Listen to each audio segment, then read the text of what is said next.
আসসালামু আলাইকুম রহমতুল্লাহি ওবরাকাতুহ। ইন্নাল হামদুলিল্লাহ ওয়াসসালাতু ওয়াসসালামু আলা রাসূলিল্লাহ ওয়া বা'দ। প্রিয় দর্শক শ্রোতা, পৃথিবীর যে প্রান্ত থেকেই এই মুহূর্তে আপনারা TBN24 টেলিভিশন দেখছেন, আপনাদের সকলকে আন্তরিক মোবারকবাদ জানিয়ে TBN24 টেলিভিশনের জুমাবারের বিশেষ আয়োজন ইসলামী সমাধানের আজকের পর্ব শুরু করছি। আমি নিজাম বিন মুহিব। প্রিয় দর্শক, আশা করি আল্লাহর মেহেরবানিতে আপনারা সকলেই ভালো আছেন। আলহামদুলিল্লাহ, রব্বে করিমের দয়ায় আমরাও ভালো আছি। আজকে আমরা খুবই গুরুত্বপূর্ণ একটি বিষয়ে আলোচনা শোনার চেষ্টা করব ইনশাআল্লাহ। প্রতি সপ্তাহেই আপনারা জেনে থাকবেন যে আমরা একটি বিষয় নির্ধারণ করি, তার উপরে বিস্তর আলোচনা হয় এবং এরপরে আমরা আপনাদের প্রশ্নগুলো নেওয়ার চেষ্টা করি। আমাদের আজকের বিষয় বর্তমান যুগে ঈমান রক্ষার চ্যালেঞ্জ সমূহ। খুবই সেন্সিটিভ এবং খুবই প্রয়োজনীয় একটি ইস্যু, যেটা নিয়ে অনেকগুলো প্রশ্ন আমরা সাজিয়েছি। যে প্রশ্নের আলোকেই আজকে জবাব দিবেন আমাদের প্রিয় স্কলার। যথারীতি আমাদের আমন্ত্রণ গ্রহণ করে আমাদের আজকের এই গুরুত্বপূর্ণ সেশনে আমাদেরকে সময় দিচ্ছেন আলোকিত করার, যিনি আলোকিত করবেন আমাদেরকে ইনশাআল্লাহ, আমাদের প্রিয় স্কলার, বিশিষ্ট লেখক, গবেষক, শিক্ষাবিদ ফদিলাতুশ শেখ প্রফেসর ডক্টর মোহাম্মদ মনজুরি ইলাহি। আসসালামু আলাইকুম রহমতুল্লাহ। ওয়ালাইকুম আসসালাম রহমতুল্লাহি ওয়া বারাকাতুহু। স্যার, কেমন আছেন? আলহামদুলিল্লাহ, আল্লাহ ভালো রেখেছেন। আপনারা কেমন আছেন? আলহামদুলিল্লাহ, আমরাও ভালো আছি। স্যার, আজকে আপনাকে গুরুত্বপূর্ণ এই আয়োজনে আমরা স্বাগত জানাচ্ছি। হাইয়াকুমুল্লাহ। বারাকাল্লাহ ফিক। স্যার, শুরুটা যদি আমরা ঠিক এভাবেই করি যে আমাদের কাছে মনে হয় যে আমাদের বাপদাদারা ওনারা মুসলিম ছিলেন, আমরাও সেভাবে মুসলিম আছি, আমাদের ঈমান আছে, আমরা আল্লাহর প্রতি বিশ্বাস করি, রাসূল সাল্লাল্লাহু আলাইহি ওয়াসাল্লামের প্রতি ঈমান রাখি। আমাদের অনেকেই জানি না যে কখনো কখনো আমরা ঈমান হারা হয়ে যেতে পারি, ঈমান চলে যেতে পারে। আপনার কাছে জিজ্ঞাসা হচ্ছে যে ঈমান কি আসলে কখনো এরকম চলে যায়, আবার এটাকে রিনিউ করতে হয় বা আবার এটাকে ফিরিয়ে আনতে হয়, এইরকম কোনো বিষয় আছে? আলহামদুলিল্লাহ, ওয়াসসালাতু ওয়াসসালামু আলা রাসূলিল্লাহ ওয়া আলা আলিহি ওয়া আসহাবিহি ওয়া মান ওয়ালা। একজন মুসলিমের সবচেয়ে বড় সম্পদ হলো তার ঈমান। যেহেতু তার পারলৌকিক মুক্তি এবং নাজাত এবং পারলৌকিক মহাপ্রাপ্তি ও মহাপুরস্কার নির্ভর করছে তার ঈমানের বিশুদ্ধতার উপরে। ঈমান একজন মুসলিমের জন্য মানে তাকে এটা রক্ষা করতে হয় এবং রক্ষা করার চ্যালেঞ্জ আছে অনেকগুলো। ফলে এতেই বোঝা যায় যে ঈমান চলে যেতে পারে, ঈমান ভেঙে যেতে পারে, যেটাকে নাওয়াকিদুল ঈমান বলে। ঈমান ভঙ্গকারী যে কোনো কাজে লিপ্ত হলে ঈমান চলে যায়, ঈমান ভেঙে যায়, ফলে মানুষ ঈমান হারা হয়ে যায়। আপনি প্রশ্ন করেছিলেন ঈমান চলে যাওয়ার কি কোনো ঝুঁকি আছে? উত্তর হচ্ছে আলবত আছে। যেহেতু ঈমান ভেঙে যাওয়ার অনেকগুলো কারণ রয়েছে, সে কোনো কারণের সাথে সম্পৃক্ত হলে ঈমান ভেঙে যায়, মানে ঈমান চলে যায়। ফলে আমরা প্রতিনিয়তই আমাদের জাগতিক কর্মকাণ্ডের মধ্য দিয়ে, আধুনিক বহুমুখী চ্যালেঞ্জের মধ্য দিয়ে এই ঝুঁকির মধ্যে আমরা অবস্থান করছি এবং সেই ঝুঁকিগুলো আমাদের চিহ্নিত করতে হবে। ঈমান চলে যাওয়ার ঝুঁকিটা কি, কিভাবে ঈমান চলে যায় এবং আজকের আধুনিক কিংবা পুরাতন ঝুঁকিগুলো কি কি আছে, আমাদের মনে হয় সে আলোচনার দরকার। পাশাপাশি এটাও দরকার এই আধুনিক চ্যালেঞ্জগুলোকে প্রতিরোধ করে, প্রতিহত করে ঈমান রক্ষার কলাকৌশলটা কি, ঈমান রক্ষার উপায়গুলো কি, ইফেক্টিভ উপায়গুলো কি, সেটা নিয়েও আমার মনে হয় আমাদের আলোচনা করা দরকার। জি, ধন্যবাদ আপনাকে। জাযাকাল্লাহ খাইর। স্যার, আমরা ঠিক এই জায়গায় আসতে চাই যে ঈমান রক্ষার জন্য আসলে আমাদের জন্য সবচেয়ে বড় চ্যালেঞ্জ কোনগুলো, একদম মোটা দাগে যদি কয়েকটি চ্যালেঞ্জের কথা আমাদেরকে শোনাতেন, যে আমরা ঈমান রক্ষা করতে হলে এই চ্যালেঞ্জগুলো আমাদেরকে মোকাবেলা করতে হবে। ধন্যবাদ আপনাকে। আজকের আধুনিক বৈষয়িক জীবন আমাদের জন্য সবচেয়ে বড় চ্যালেঞ্জ। দুনিয়ার বিষয় আশয়, দুনিয়ার জৌলুস, দুনিয়ার সৌন্দর্য আমাদেরকে অবিরাম আকর্ষণ করে, আমাদেরকে ঈমান থেকে সরিয়ে ফেলার জন্য নানা রকম প্রলোভন আমাদেরকে দেখানো হয়। ফলে আমরা মোটা দাগে চিহ্নিত করব অধিক দুনিয়া প্রীতি, অধিক বৈষয়িকভাবে সম্পৃক্ত হয়ে যাওয়া। বৈষয়িকটা কি? বৈষয়িকটা হলো দুনিয়ার বিষয় সম্পত্তি, পদ পদবি, প্রভাব, দুনিয়ার মানে লোভ, এই সব কিছু আসলে বৈষয়িক বিষয়। এই সব কিছু যখন কারো মধ্যে ঢুকে তখন তার ইমান রক্ষাটা চ্যালেঞ্জ হয়ে দাঁড়ায়। কারণ তখন সে আল্লাহকে ভুলে যায়, সে তাকওয়া পরিহার করে, সে আখলাকটাকে আর ধারণ করে না, সে হারাম হালাল বাজ বিচার করে না। আর এই জিনিসগুলোর ঘাটতি তৈরি হলে একজন লোকের পক্ষে খুবই দুরূহ হয়ে পড়ে তার ইমানকে রক্ষা করা। ফলে আমরা যখন বৈষয়িক হয়ে যাই এবং দুনিয়ার এই সম্পদগুলো আহরণের জন্য আমরা আহ আহ প্রলোভনের মধ্যে পড়ে যাই, লোভে পড়ে যাই, তখনই একে একে আমাদের ইমান দুর্বল হতে থাকে, আমরা ইমান হারাতে থাকি। কিছু নিষিদ্ধ কাজে সম্পৃক্ত হওয়ার মধ্য দিয়ে, শরিয়া লঙ্ঘনের মধ্য দিয়ে, আল কোরআন ও সুন্নাহর নির্দেশনা অমান্য করার মধ্য দিয়ে। আজকের আরো একটা বড় চ্যালেঞ্জ হচ্ছে আধুনিক যে ডিজিটাল কালচার। ডিজিটাল কালচারটা আমাদেরকে সোশ্যাল প্ল্যাটফর্মের মাধ্যমে ইমান হারা করে চলেছে। এখানে এমন সব কন্টেন্ট আমরা দেখতে পাচ্ছি যেগুলো ইসলামের মৌলিক নীতিমালাকে সরাসরি আঘাত করছে, ইমানের জায়গাটাকে নালিফাই করছে, নাই করে দিচ্ছে। হ্যাঁ, এখানে নাস্তিক্যবাদের যে বিশাল একটা প্রভাব আমরা লক্ষ্য করছি। পাশাপাশি কোরআনের বিরুদ্ধে অপপ্রচার, হাদিসের বিরুদ্ধে অপপ্রচার, হাদিসকে অস্বীকার করা, এবং পাশাপাশি নৈতিক অধঃপতনের জন্য আপনি দেখবেন বিলিয়ন বিলিয়ন কন্টেন্ট, পর্নোগ্রাফি থেকে শুরু করে এমন সব নাটক, সিনেমা তৈরি করা হচ্ছে যেগুলো আমাদের আখলাককেও ধ্বংস করছে, আমাদের মধ্যে যে সুকুমার বৃত্তিটা আছে সেগুলোকে ধ্বংস করছে, আমাদের মধ্যে আখলাকের যে বন্ধনটা আছে, সততার যে বন্ধনটা আছে, সেগুলোকে একদম ধ্বংস করে একাকার করে দিচ্ছে। আমাদের যেমন যে আত্মসম্ভ্রম, আত্মমর্যাদা বোধ, যে শালীনতা বোধ, এগুলোকে ধ্বংস করে দিচ্ছে। উলঙ্গপনা, যেমন যে সমস্ত অশ্লীল সিনেমা কিংবা অশ্লীল যে ফিল্মগুলো রয়েছে, এগুলো একদিকে অবাধ যৌনাচার, অশ্লীলতাকে ছড়াচ্ছে, মানুষের সাংসারিক সম্পর্ককে ধ্বংস করে দিচ্ছে, পারিবারিক সম্পর্ককে একদম লীন করে দিচ্ছে। এইভাবে আপনি দেখবেন যে একটা চরম একটা অধঃপতনের যুগে আমরা এখন অবস্থান করছি। একদিকে আখলাকের অধঃপতন, অন্যদিকে মূল্যবোধের অধঃপতন, অন্যদিকে শালীনতার অধঃপতন, অশালীনতার ব্যাপ্তি, live together culture, boyfriend girlfriend culture ইত্যাদি। অনলাইন ভিত্তিক এই যে অপকালচার শুরু হয়েছে, সাংস্কৃতিক আগ্রাসন শুরু হয়েছে, ইসলামিক কালচার থেকে নিজেদেরকে গটিয়ে ফেলা, ওয়েস্টার্ন অশ্লীল কালচারের মধ্যে সম্পৃক্ত হয়ে যাওয়া, এগুলো আমাদের ইমানের জন্য বড় চ্যালেঞ্জ।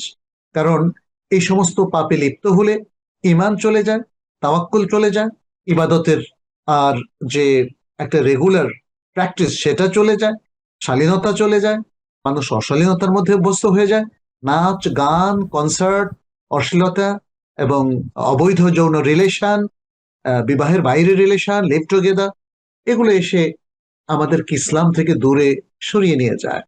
আস্তে আস্তে এগুলো হয়, বাট একটা সময় যে কোনো ব্যক্তি আবিষ্কার করবে তার জীবনে ইসলামের অস্তিত্বই হয়তো এখন আর নাই।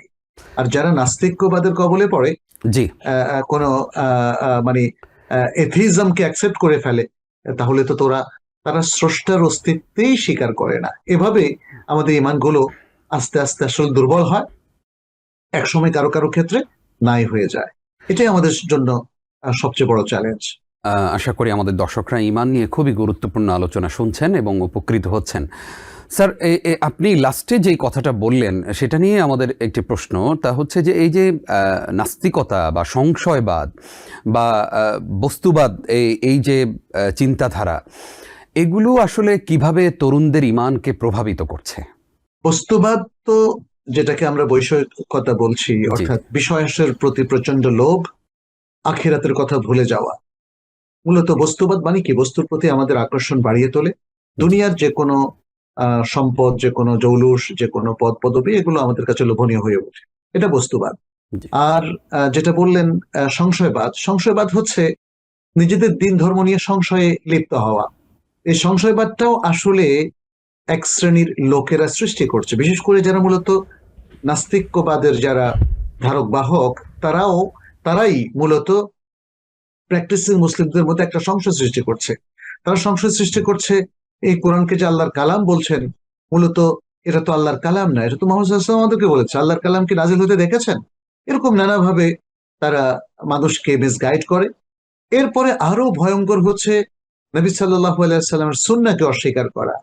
হ্যাঁ, সুন্নাহর উপরে প্রথমে একটা সংশয় সৃষ্টি করে যে নবী সাল্লাল্লাহু আলাইহি সাল্লামের সুন্নাহ কবে কম্পাইল হয়েছে, এটা 250 বছর, 200 বছর, 300 বছর পরে। তো তখনকার মানুষ তো সুন্নাহই দেখে নাই, তারা কি লিখেছে? তাহলে এগুলো মানুষের লেখা। এইভাবে তারা মানুষের বিশ্বাসের জায়গাটা চিড় ধরিয়ে ফেলে এবং মানুষকে সংশয়াচ্ছন্ন করে ফেলে, সন্দেহের মধ্যে ফেলে দেয়।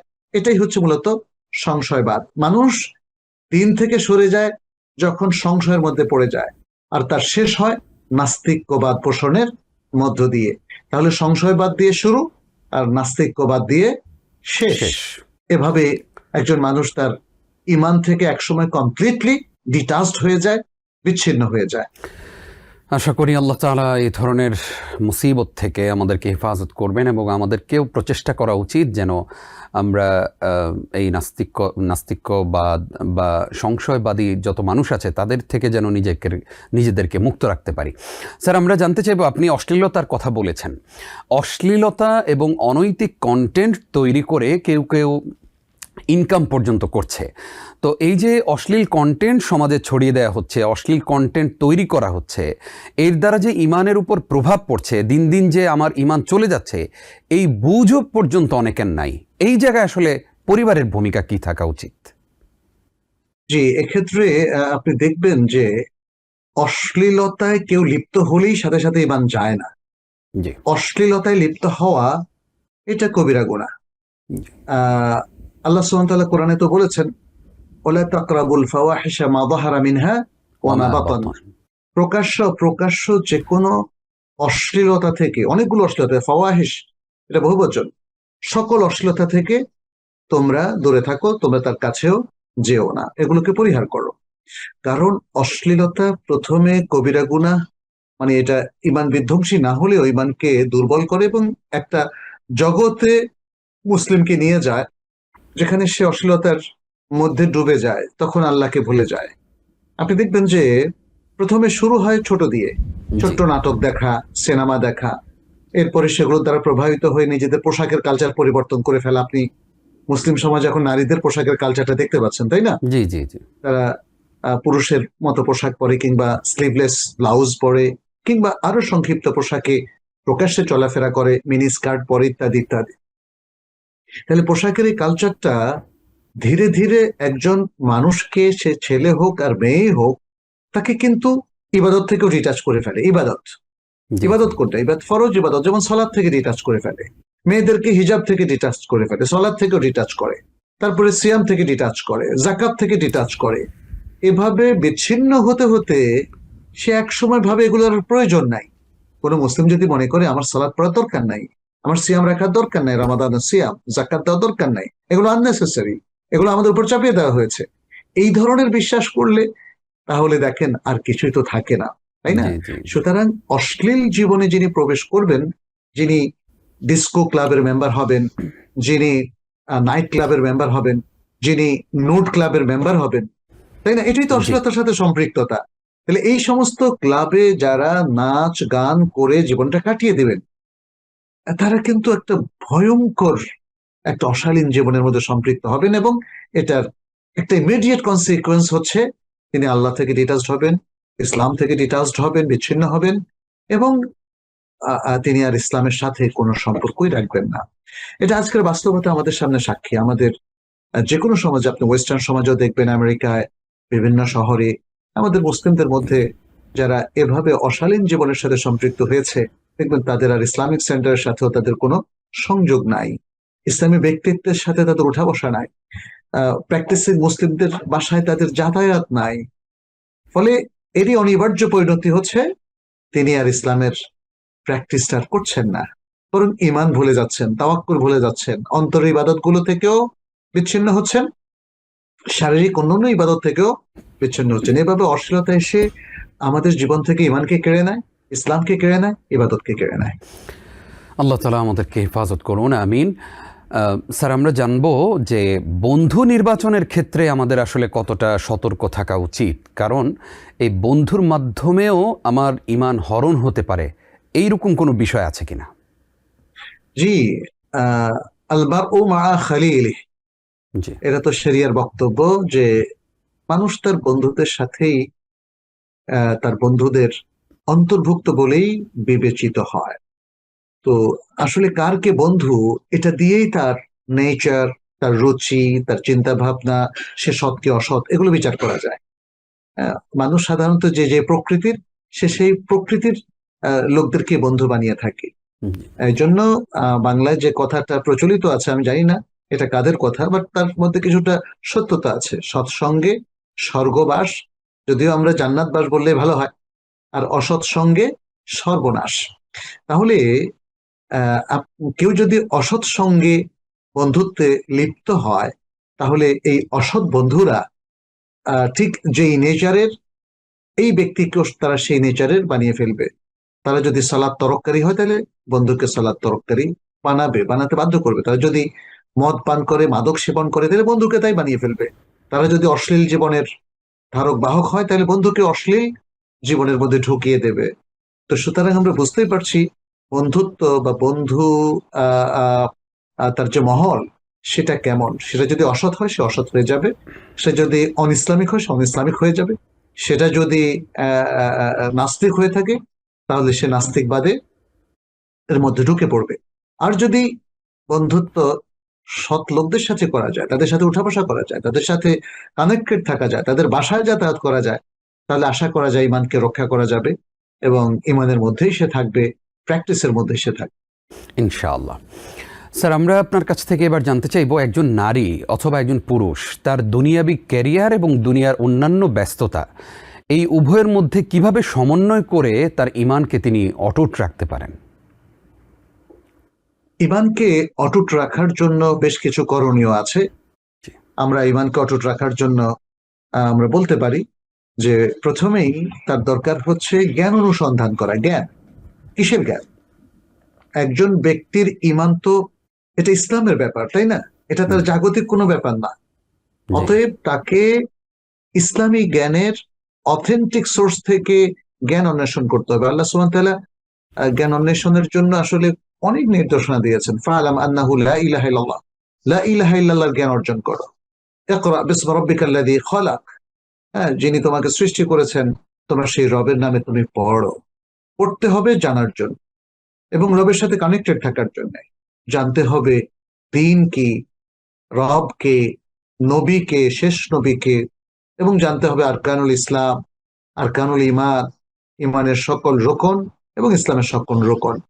এই জিনিসগুলোকে সঠিকভাবে বিশুদ্ধ উৎস থেকে জানার পরে তাহলেই সে তার জীবনকে পরিচালনা করবে সে আলোকে। তার জীবনে থাকবে ইমান, তার জীবনে থাকবে তাকওয়া, তার জীবনে থাকবে ইবাদত, যে ইবাদতটা আল্লাহ সুবহানাহু ওয়া তাআলা তার উপর ফরজ করে দিয়েছেন, তার জীবনের মূল উদ্দেশ্য করে দিয়েছেন। এবং তার জীবনে থাকবে হালাল হারামের অনুসরণ, হালাল হারামের অনুশাসন, এবং তার জীবনে থাকবে সুন্দর আখলাক। এইভাবে যদি একজন ব্যক্তি তার জীবনকে গঠন করতে পারে, তাহলেই সে ইমানের পথে থাকবে। এবং পাশাপাশি নওয়াকিদুল ইমান বা ইমান বিধ্বংসী জিনিসগুলোকেও চিহ্নিত করতে হবে। তার এলেমে থাকতে হবে এই এই কাজ করলে, এই এই বিশ্বাস করলে, এই এই জিনিসের সাথে কানেক্টেড হলে বা এগুলোর সাথে ইনভলভ হলে ইমানটা নালিফাই হয়ে যায়, ইমানটা নষ্ট হয়ে যায়, ইমানটা ধ্বংস হয়ে যায়। ফলে এই জিনিসগুলো থেকে খুবই সতর্কতার সাথে সচেতন ভাবে তাকে বাঁচতে হবে। তাহলে ইমান রক্ষার এটা আরেকটা গুরুত্বপূর্ণ পয়েন্ট।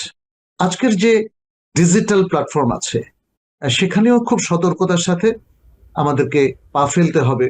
ডিজিটাল কন্টেন্ট গুলো সম্পর্কে সতর্ক থাকতে হবে। আমরা জানি যে এখানে অনেকগুলো ফেক এবং মিথ্যা কিংবা অমুসলিমদের অথবা ডিভিয়ান্টদের বেশ কিছু ওয়েবসাইট আছে, যারা কোরআন নিয়ে মিথ্যা প্রচারণা চালায়। কোরআনের মধ্যে এমন সব সূরা অ্যাড করে যেটা কোরআনের অন্তর্ভুক্ত নয়।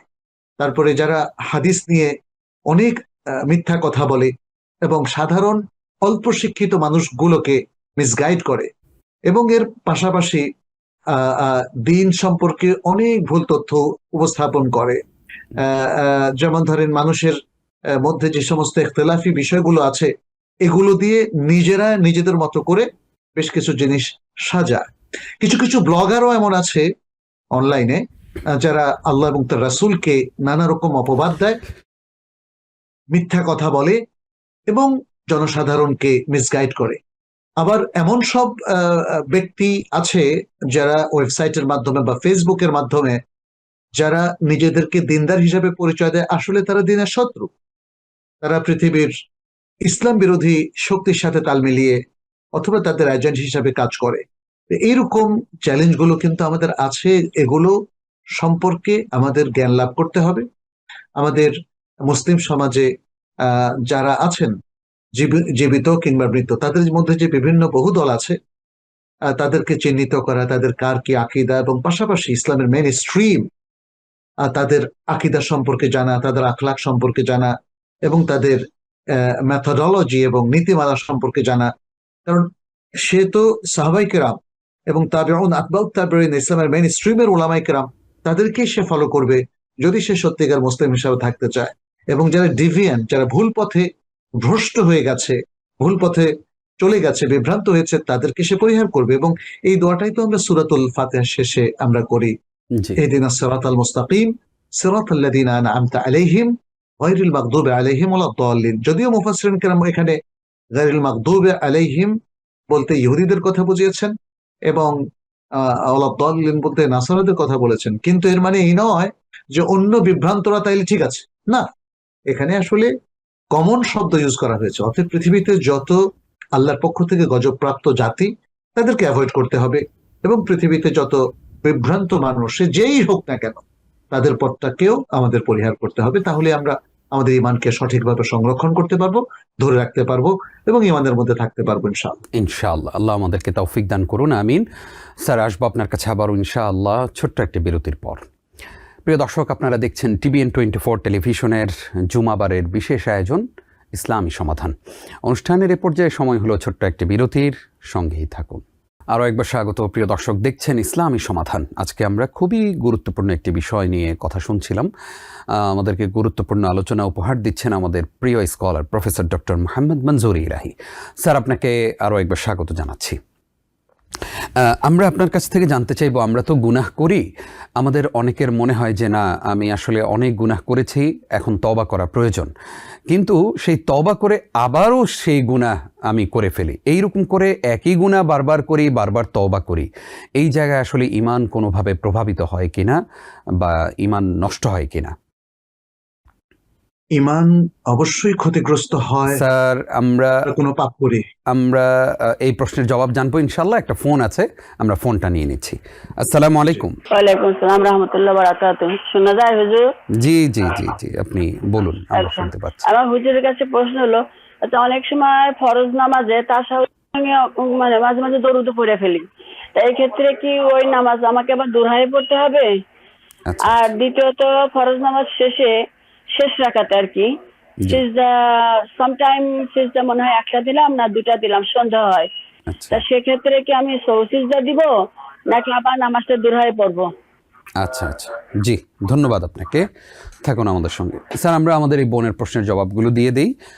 তাশাহুদ পড়ে উনি মাঝে মাঝে দুরুদ পড়ে ফেলেন, এই ক্ষেত্রে আসলে উনি নামাজ কি আবারও পুনরায় পড়বেন কিনা? ধন্যবাদ।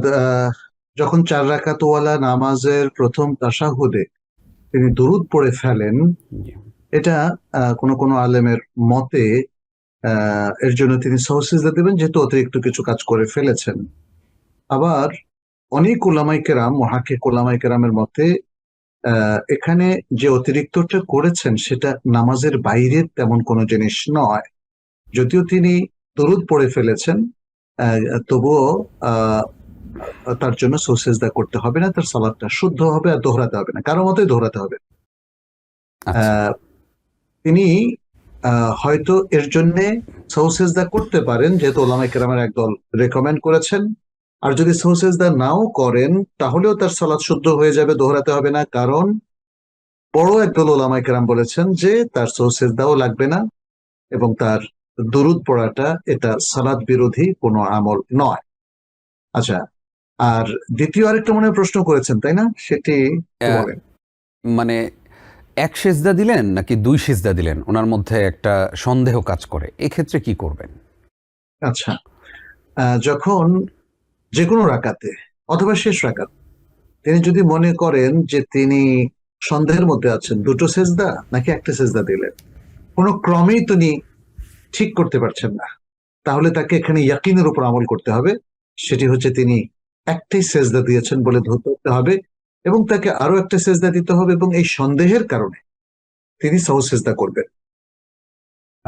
শেষ বৈঠকে তাশাহুদ দরুদ সবকিছু পড়ে সহজ সেজদা করবেন এবং সহজ সেজদা করে তারপরে দুই দিকে সালাম ফেরাবেন। ইনশাআল্লাহ। এই মুহূর্তে আমাদের সঙ্গে আরো একজন দর্শক আছেন। দর্শক, প্রশ্ন করুন।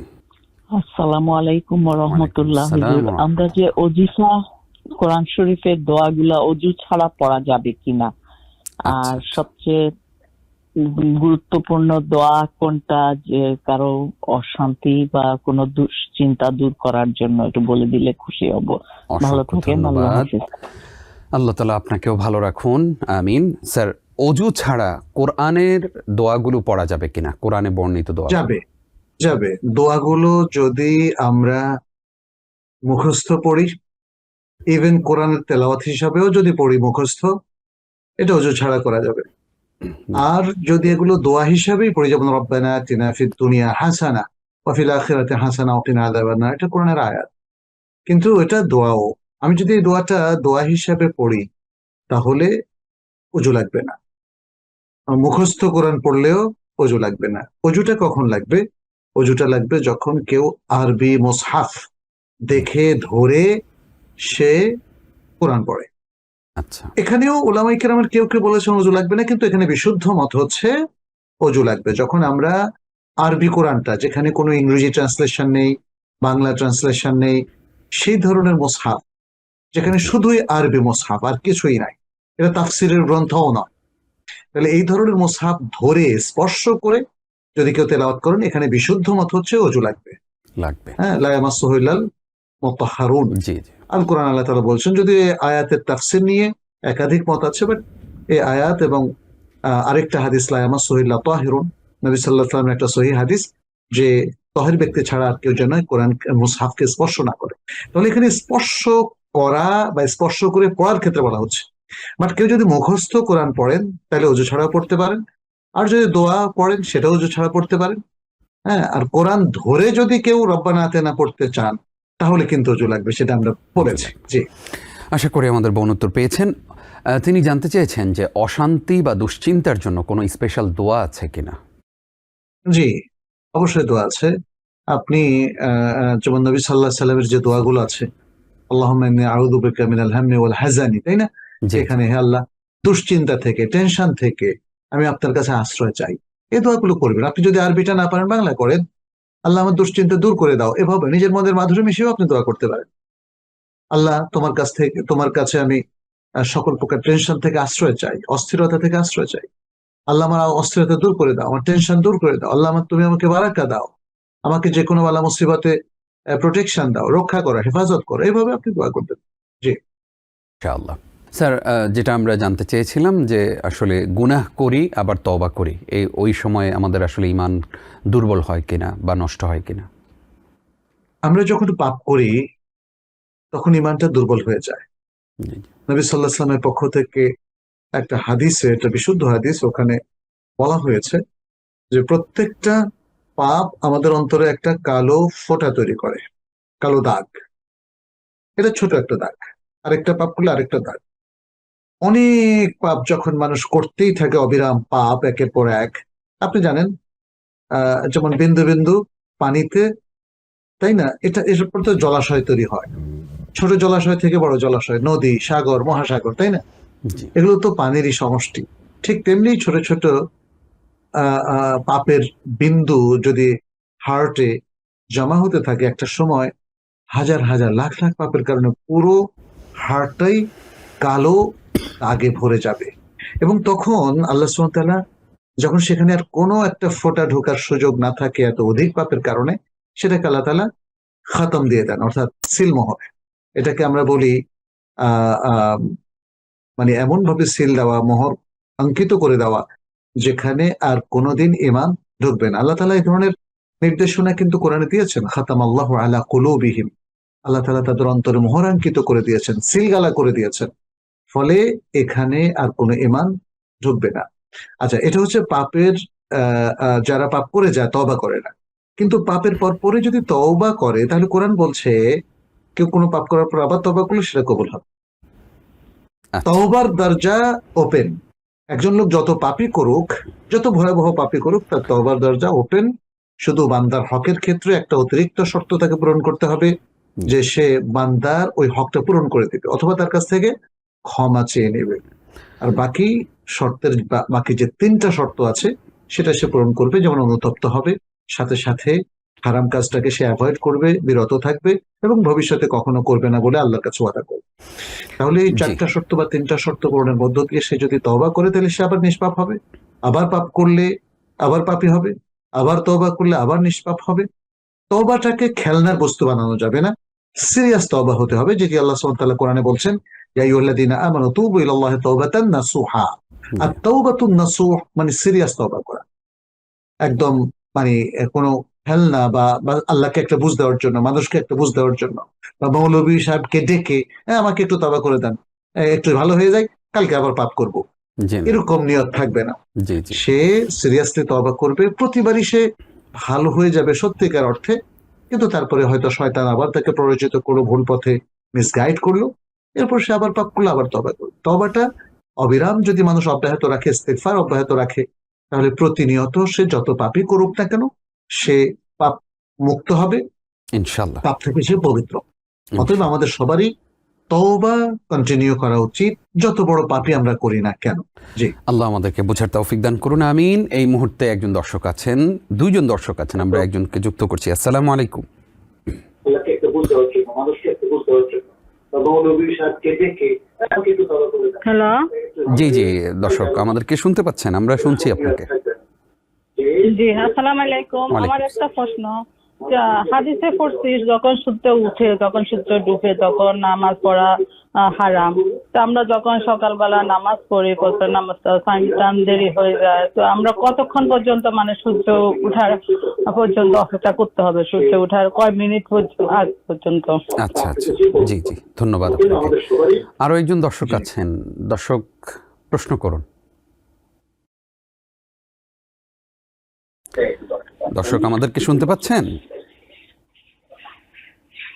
জি, জি, সালাম আলাইকুম, প্রশ্ন করুন। আসসালামু আলাইকুম। ওয়ালাইকুম আসসালাম। জি, জি, আমার নাম মাসুদ, আমি সানি সেট থেকে বলতেছি। জি আমার 2টা প্রশ্ন।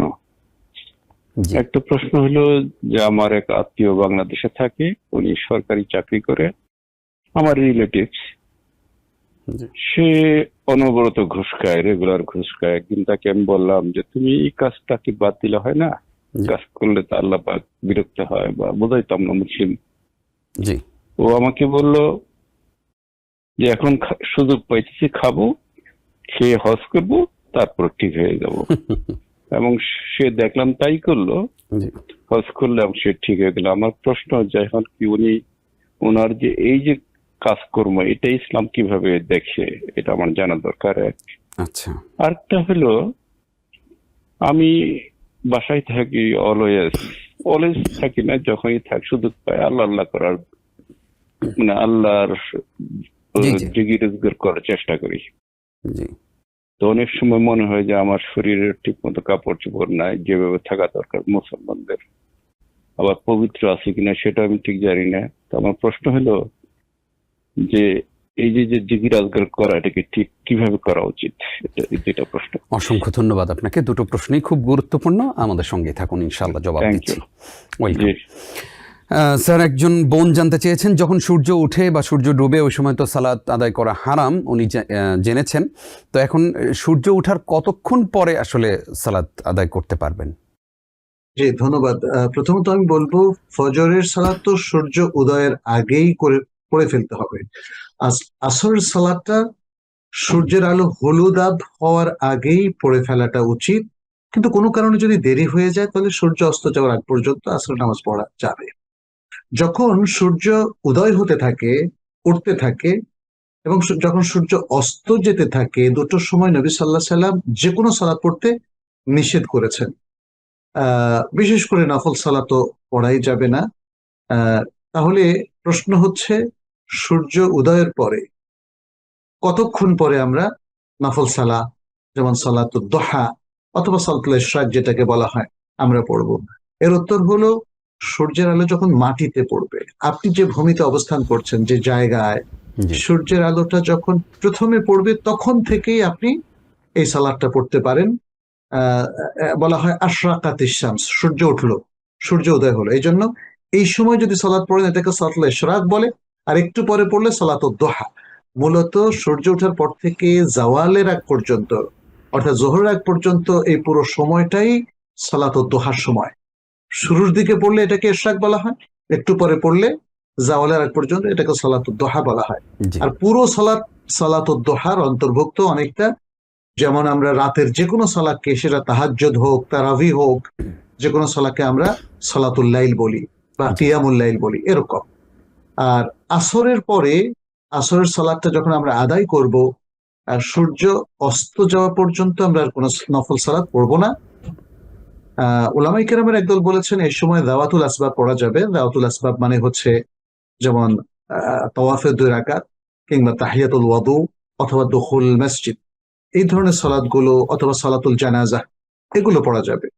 কিন্তু সূর্য যখন অস্ত যেতে শুরু করে তখনও সালাত পড়াটা নিষিদ্ধ। যখন অস্ত গিয়ে পুরোটা অস্ত যাবে তখন থেকে আবার আপনি সালাত পড়তে পারবেন। এই জন্য নবী সাল্লাল্লাহু আলাইহি সাল্লাম যেমন সহিহ বুখারীর একটা হাদিসে বলেছেন যে মাগরিবের যখন আযান হবে, মাগরিবের আযানটা কখন হবে? সূর্য অস্ত যাওয়ার সাথে সাথে মাগরিবের আযানটা হবে। জি কারণ মাগরিবের রক্ত হয় সূর্য অস্ত যাওয়ার সাথে সাথে। আমাদের দেশে কোথাও কোথাও আমরা দেখি, হয়তো মুসলিম কমিউনিটি গুলোতে দেখি যে তারা 3-4 মিনিট সতর্কতামূলক অপেক্ষা করে।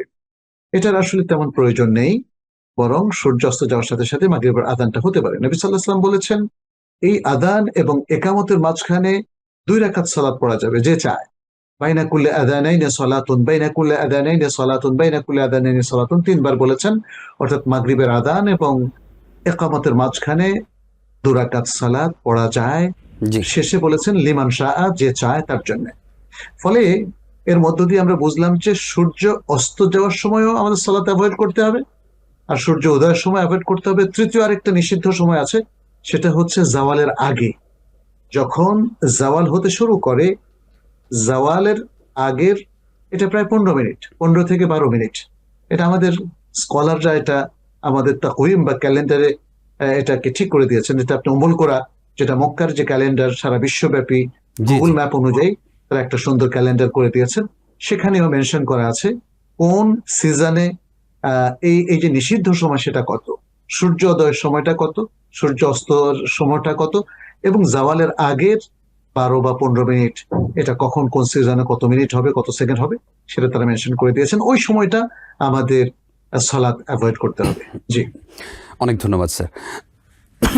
দুঃখিত স্যার, আমাদের হাতে সময় একদমই কম। আমাদের ভাই 2টি প্রশ্ন করেছেন যে আত্মীয় বাংলাদেশে থাকে, উনি সরকারি চাকরি করত এবং উনি ঘুষ খেত। ওনাকে যখন বারণ করা হলো তখন উনি বলেছেন আমি হজ করে ভালো হয়ে যাব। বাস্তবেও তাই হয়েছে। আসলে এই বিষয়টা ইসলাম কিভাবে দেখে? জি, এটা এটা আসলে সব লোকের নাসিব হয় না। কেউ যদি এভাবে প্ল্যান করেন যে আমি এখন ঘুষ খাবো, সুদ খাবো, সব করবো, একসময় তওবা করে ঠিক হয়ে যাব, আল্লাহ তওবার সুযোগ নাও দিতে পারেন। এটা হলো প্রথম কথা। দ্বিতীয় হচ্ছে, যদি কোনো ব্যক্তি ঘুষ খায়, এরপরে সে তওবা করে ভালো মানুষ হয়ে যায়, এটা তো আমাদের দেশের জন্য লাভ। সে অতীতের পাপগুলো থেকে ক্ষমা পেয়েছে কিনা এটা আল্লাহ ভালো জানেন, কারণ সে যে ঘুষগুলো খেয়েছিল এগুলো কিন্তু যাদের কাছ থেকে খেয়েছিল তাদেরই পাওনা, অন্যায়ভাবে খেয়েছিল। অতএব এই লোকের উপর ফরজ হচ্ছে যার থেকে যত টাকা ঘুষ খেয়েছে তাদেরকে ফেরত দেওয়া।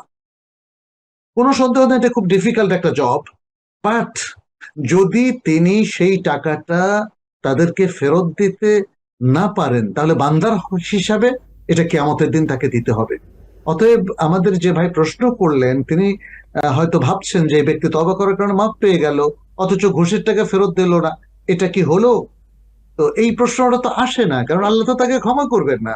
বান্দার হক নষ্ট হলে সে বান্দার হক ফেরত না দেওয়া পর্যন্ত, অথবা সেই ব্যক্তিদের কাছে গিয়ে তিনি ক্ষমা চাইবেন যে আমি ঘুষ খেয়েছিলাম কিন্তু তোমাদের টাকাটা ফেরত দিতে পারছি না, আমাকে মাফ করে দাও।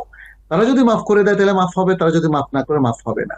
অতএব তার অন্য তওবাগুলো কবুল হবে, কিন্তু বান্দার হক সম্পর্কিত তওবাগুলো কবুল হবে না যতক্ষণ না তাদের কাছ থেকে ক্ষমা পেতে পারে অথবা তাদের হক তাদেরকে ফেরত দেয়। অনেক ধন্যবাদ স্যার। আমরা অনুষ্ঠানের একেবারেই শেষের দিকে আছি। ওনার প্রশ্ন দিয়ে আমরা শেষ করব। উনি সবসময় যখনই সুযোগ পান তখনই আল্লাহ আল্লাহ জিকির করেন। কখনো কাপড় ঠিক আছে কিনা সেটাও ওনার স্মরণে থাকে না, পাক পবিত্র আছেন কিনা সেটাও স্মরণে থাকে না, কিন্তু উনি জিকির করেন। এই অবস্থায় জিকির করা যাবে কিনা বা কিভাবে করবেন?